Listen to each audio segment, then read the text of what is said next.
Bien, higuesteros y higuesteras, seguimos con nuestras conversaciones que habíamos dejado pendiente el otro día. Aquellas sesiones donde los higuesteros visitaban las bodegas, probando los vinos y tomando los vinos de higueste de las bandas del sur. Higueste Sur, como he visto también a veces que aparece en las redes. Higueste Sur. Y yo siempre he dicho higueste de las bandas del sur. Pues hablando sobre estas anécdotas, como había hablado de mi abuelo, otra más de mi abuelo y el grupo. Cuando iban visitando las bodegas había dicho que ya empezaron por las Jiménez y luego, claro, las casas no eran tantas como ahora, eran casas de teja con la bodega anexa, o algunos a lo mejor no la tenían allí mismo, pero después tenían un cobertizo de teja, un colgadizo donde tenían sus envases, etc. Bueno, pues había hablado del personaje de Antonio Martín, que iba en el grupo, pero aquella noche Martín cogía sus perretas, por decirlo así. Era una persona que tenía un carácter, era buena gente, pero incluso curaba los brazos rotos, los huesos y tal. Bueno, yo me acuerdo perfectamente de él, con el botón siempre aquí arriba y el sombrero así a los cuatro vientos. El bigote parece que lo estoy describiendo y lo estoy viendo. Era un bigote chamuscado siempre por el cigarro, porque el cigarro, la colilla la aprovechaba hasta el final. Y era un tomador de café, también le gustaba mucho el café. Conmigo llegó a hablar, pero antes de conversar conmigo me decía, muchachillo, ¿por qué le hablaba así? En esta terminología, muchachillo, ¿de quién eres tú, muchachillo? Y entonces ya yo me identificaba. Y cuando yo le decía, yo soy Manuel, el hijo de Cho Lorenzo y de Chamatilde, decía, Lorenzo y Matilde, que viven allí en las Jiménez, al lado de mi casa, muchachillo. Bien, bien, bien. Entonces empezaba a conversar conmigo y se abría la conversación. Pues nada, volviendo al tema, aquella noche cuando pasaban los vasos, tomen tal, el anfitrión en este caso daba un vaso de vino a uno, al otro, al otro, al otro, al otro. Iban probando. Todo muy bien, estupendo. Después pasaban a la otra bodega. Pero Martín aquella noche se empeñó en que no bebía. Fíjense ustedes.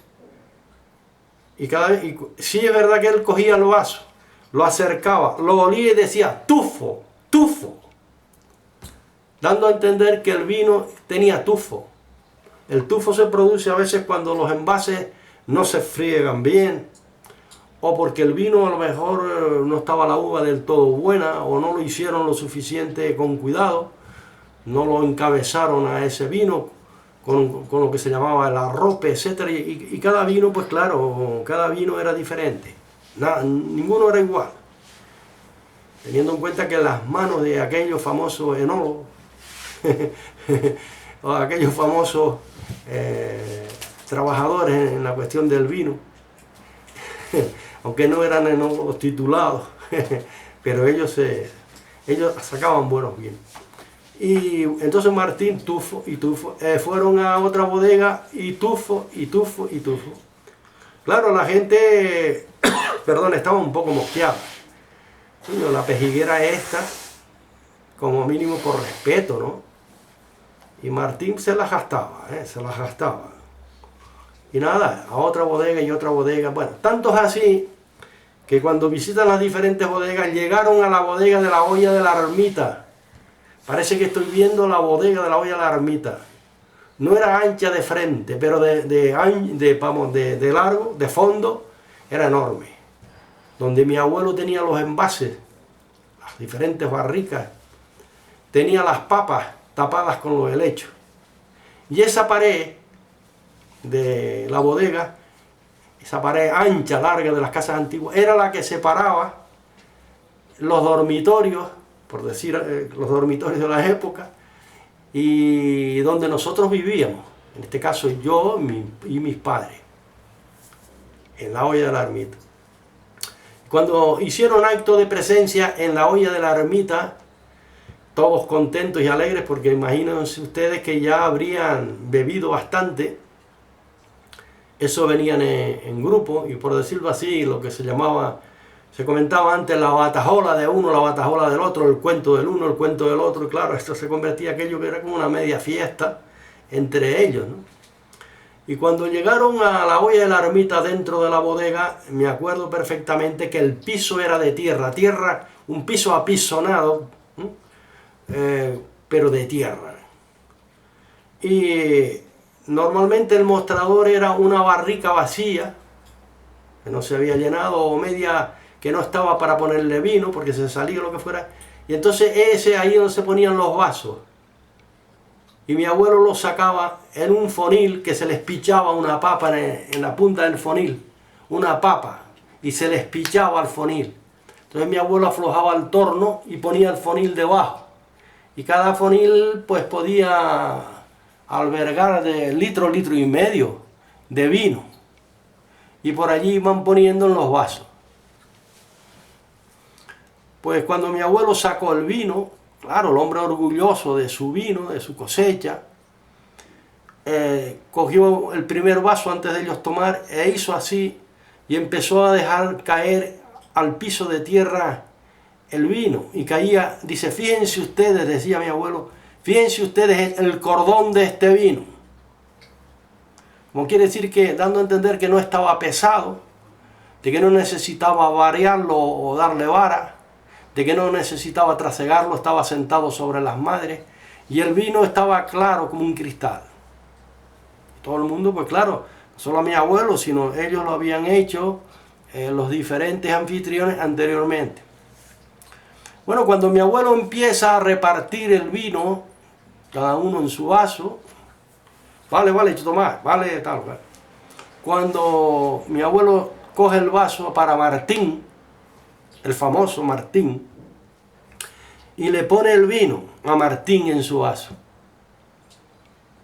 Pero Martín, a su vez, como he venido diciendo, con el mismo procedimiento. Olió y al mismo tiempo dice, tufo. Y diciendo tufo, pone el vaso encima de la barrica, en plan de desprecio. Pero hace mi abuelo así, le da un revés de mano a Martín.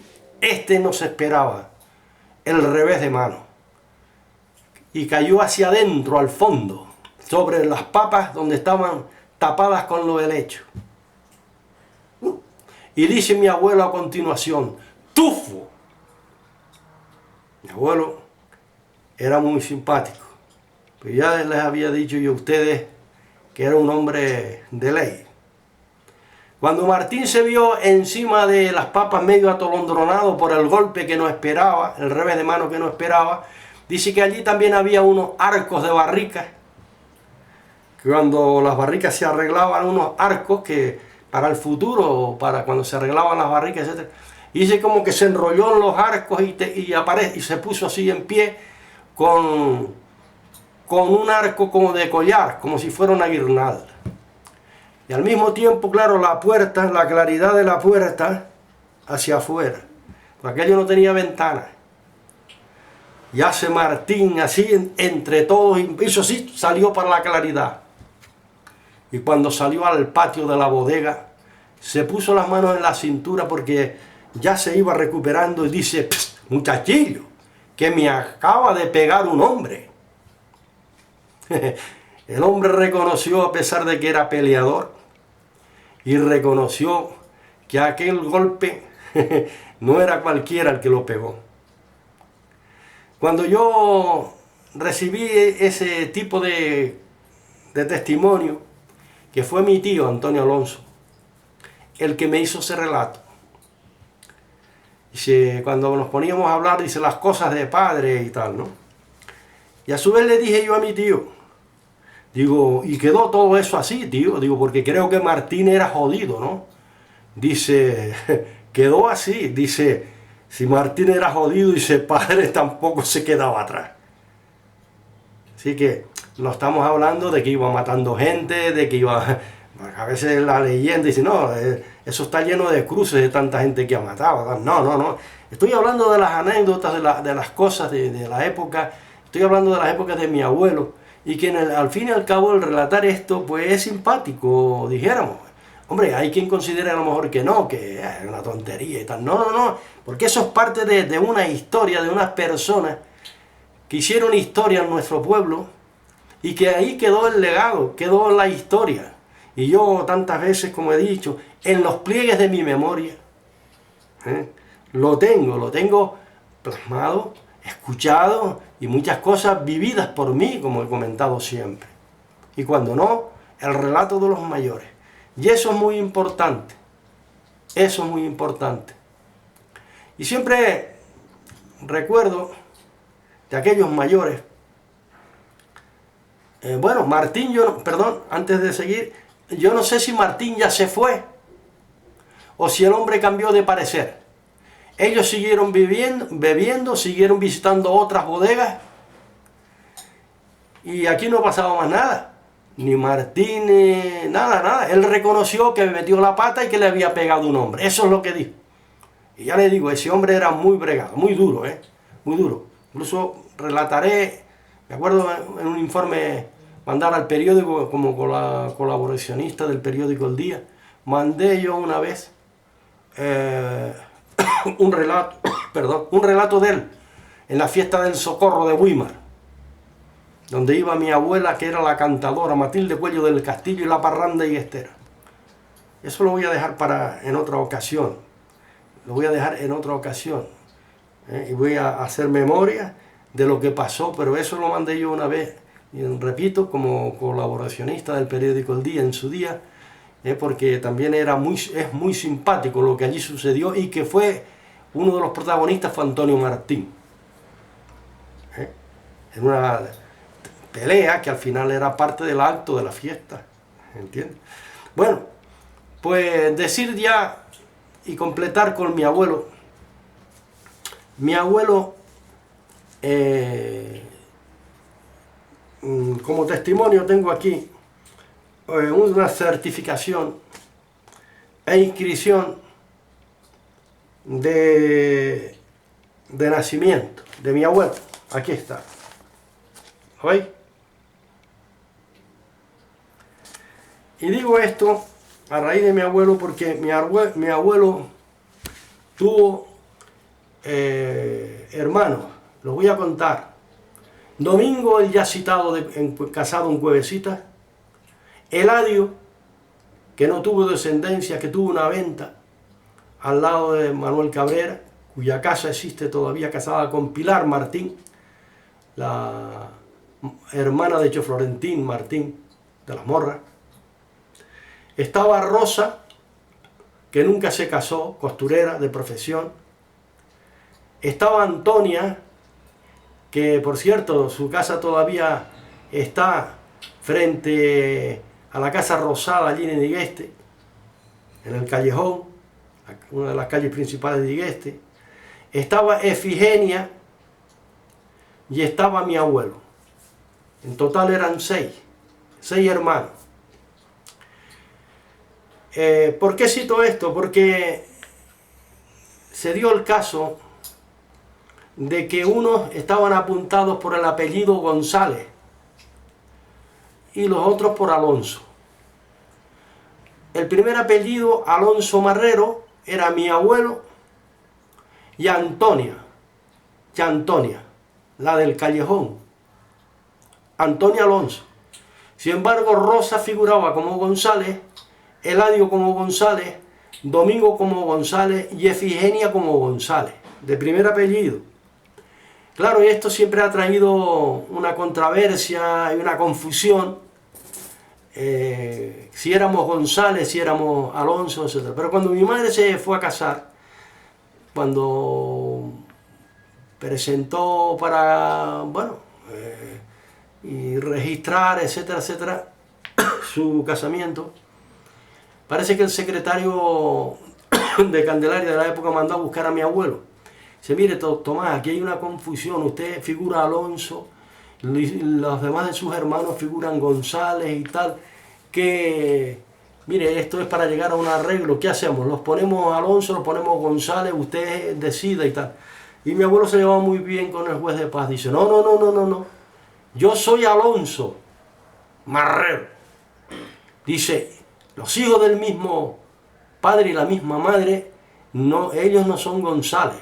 Eso va a una confusión que hubo del escribano que en su día apuntó y escribió González, pero nosotros somos Alonso.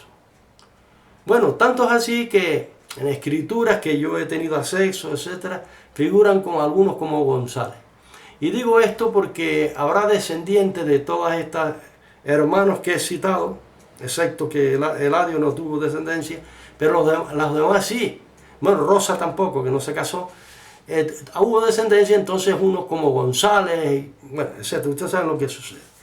Bueno, pues he dicho de la certificación literal de la inscripción de nacimiento de mi abuelo, es el que dice la verdad. Esto, lo que está escrito, es lo que dice la verdad. Para aquellos que me oyen y para aquellos también familiares afectados por este tipo de apellido, González y Alonso. Y dice así, entre otras cosas, voy a leer lo siguiente. Registro Civil de Candelaria, provincia de Santa Cruz de Tenerife.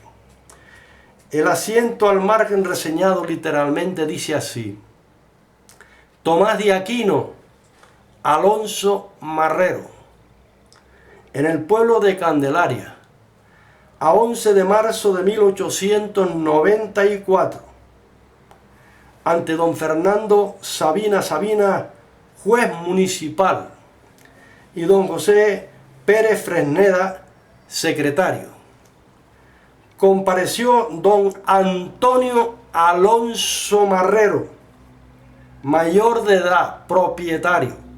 Ese es el padre de mi abuelo y el padre de todos los hermanos. Y sigue diciendo, compareció don Antonio Alonso Marrero, mayor de edad y propietario, casado de esta, dice, previsto de la cédula personal número 311, que era lo identificativo como si fuera el carnet de identidad de aquella época. La 311, número 311. Con el objeto se presenta, en este caso, el padre de mi abuelo, con el objeto de que se inscriba en el registro civil del nacimiento de un niño, y como padre legítimo del mismo declaró que dicho niño nació en su casa habitación del declarante el día 8 del corriente a las 8 de la noche, que el referido niño es hijo legítimo del declarante y de su esposa, note ahora, doña María Marrero Cuello, de esta naturaleza y vecindad. Así, Antonio Alonso Marrero, y su madre se llamaba María Marrero Cuello. Ahora sigue diciendo, de esta naturaleza y vecindad, naturales del Lomo. El Lomo es lo que todos conocemos arriba en Las Jiménez, que es paralelo con el Llanito. El Lomo, donde estaba el antiguo caserío. Ahí vivían sus padres, los padres de mi abuelo y de los hermanos, claro, por supuesto. Y dice que natural del Lomo, y ahora dice lo siguiente. Y sigue hablando de los antiguos. Dice, ¿y qué es nieto? Note ahora, por línea paterna de don Cirilo Alonso, natural del Lomo, y de doña Agustina Marrero. Así más claro, Alonso Marrero, no González. El apellido González sobra, porque la documentación correspondiente da fe, o es fehacientemente la verdad lo que estoy comentando. Y ahora sigue diciendo, y que por la, como dije antes, dice, por la línea paterna de don Cirilo Alonso, natural del Lomo, y de Agustina Marrero, de esta naturaleza y vecindad, y por la materna de don Pedro Domingo Marrero Baute, natural de Arafa.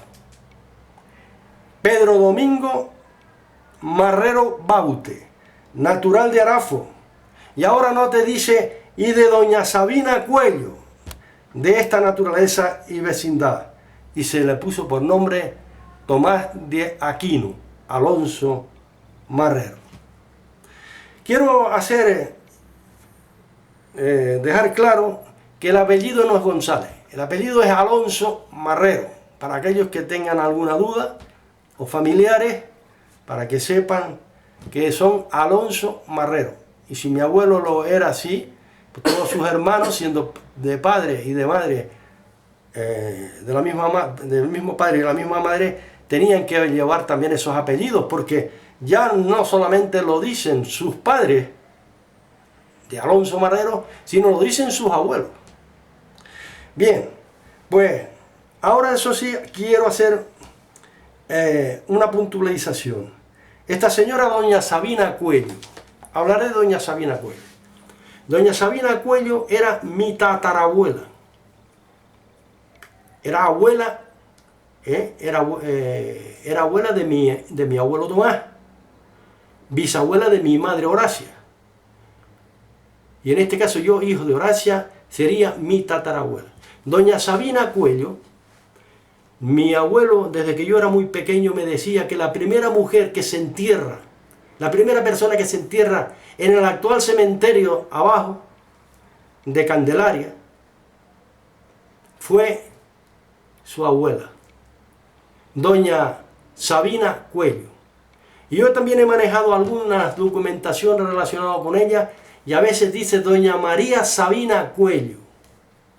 Y estas personas eran de Arafo. Y mi abuelo siempre me decía que por la línea materna venían de Arafo. Así que más claro el agua. Yo no tenía acceso todavía a esta documentación. Y aquí esto lo acredita fehacientemente. Hace un tiempo en las redes sociales oía una señora que dijo que la primera mujer que se enterró, o la primera persona que se entierra, era doña Sabina, y que por eso se llama el cementerio de Santa Sabina, como decir Santa Lastenia, como decir en Igueste el primer que se entierra fue don Francisco Martín Ruiz, y su tumba está allí, reservada, que da testimonio, un fiel testimonio, de que fue el primero que se entierra, con ese derecho a la tumba, derecho, como me imagino los diferentes cementerios, he estado en diferentes cementerios, como en Fania, San Isabelino, etcétera, etcétera. Sabe que siempre cuando se enterraba el primero, se le daba el nombre de esa persona que primera se enterraba. Pero claro, mi pregunta es la siguiente: ¿es cierto que esa señora dijo, no, la primera está bien, señora? Muy bien. Y se agradece que usted, en este caso, dé ese dato. Pero me gustaría preguntarle a usted, aquellos que me escuchan, ¿dónde está la tumba? En el cementerio de mi tatarabuela. ¿Cuál es el lugar de ubicación? Porque me he cansado de buscarlo y no puedo encontrarlo. Ahí lo dejo. Ella tiene tataranietos, incluso tiene todavía bisnietos. Algunos viven todavía de sus bisnietos. Por parte de mi abuelo, tengo 2 tías vivas todavía que son bisnietas. Y yo soy un tataranieto. Como tiene él muchos tataranietos. Como esa señora tiene muchos tataranietos de los diferentes hijos.